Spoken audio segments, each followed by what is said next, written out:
Hi everyone, this is Wentai, and I will be sharing the introduction for my FIP project, which is embedding technical indicators into Faraday inference system for trading stocks with high volatility.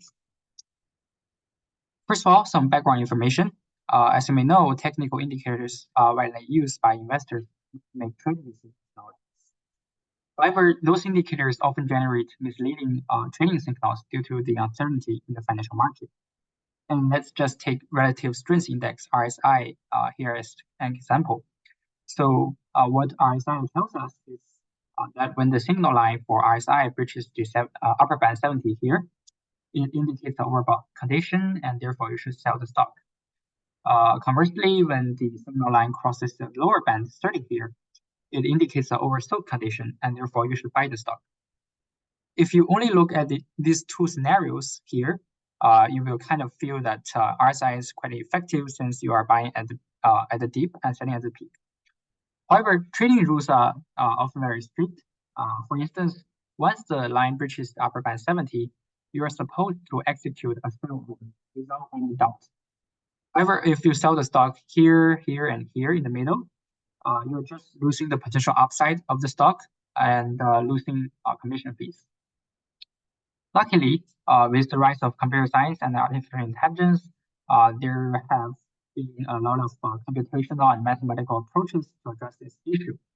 And the inference system has become one of them, which is popular in trading since it can handle uncertainty in the financial data well and mimic the behavior of experienced human traders. So Faraday inference system uses the principles of Faraday logic and Faraday set theory to convert inputs into outputs. What is Faraday logic? It is actually a concept contrary to the traditional Boolean logic.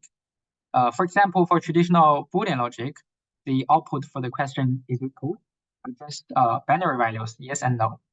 However, in the case of Faraday logic, you have output truth values ranging between 0 and 1. For instance, if you fill only a little code, then the truth value is just 0.25. And the Faraday set theory is basically a set of Faraday rules that form rule base.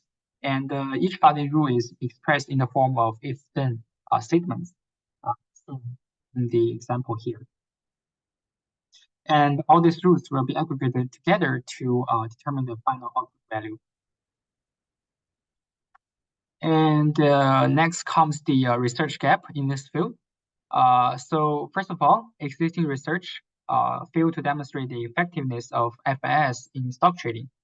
There has been a lot of successful applications in foreign exchange trading, but not so many successful applications in stock trading for the inference system.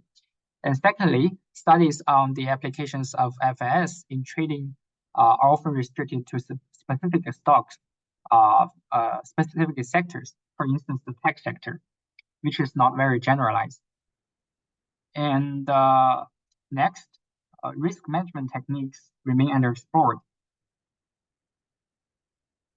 Therefore, the objective of this research is to develop a more robust with BB, RSI, and SO to create innovative Faraday rules for each of them, aiming at improving risk-adjusted returns when trading stocks with high volatility. And the system is supposed to be applicable on stocks from different sectors.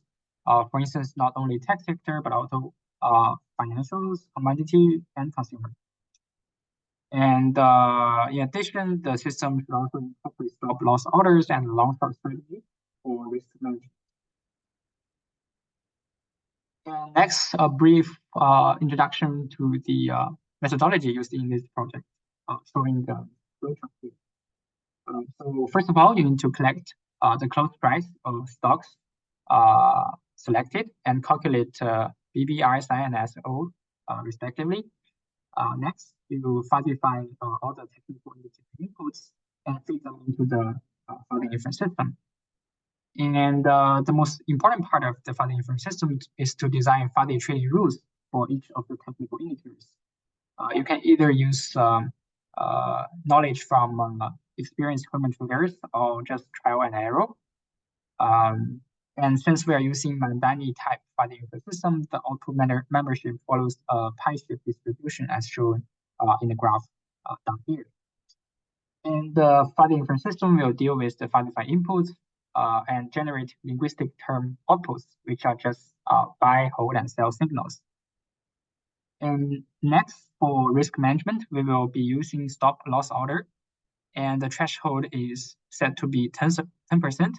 So basically, if the stock price falls over 10% after we buy it, then we will execute a sell order to control the downside risk.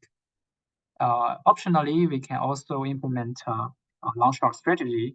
So basically, when you buy stocks from a particular sector, you will be shorting the sector PDF to control the downside risk. And lastly, we will be calculating return Sharpe ratio and max drawdown to measure the performance of the system relative to the traditional buy and hold strategy. And this is basically about my FFE project. Thank you for your time.